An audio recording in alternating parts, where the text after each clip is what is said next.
Wait, let me fix my... Hello, class. My name is Teacher Lemon. And, you can see I have a lemon on my belt. And you cannot bring lemons to school unless they're sewed onto your body, like me. I can't even take the sword out. So, today, we're going to be learning about stuff. Do any of you have any questions? I do. Why do you look so much like a lemon? Because I'm a lemon. Well, that's all the questions.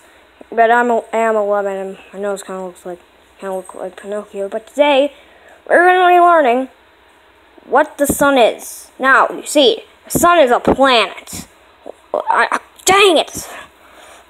It's actually a star, cause it's a giant big star. Oh wait, I have a question. When's lunch? Oh, today's only a half day, so no much lunch for you. Jeffy.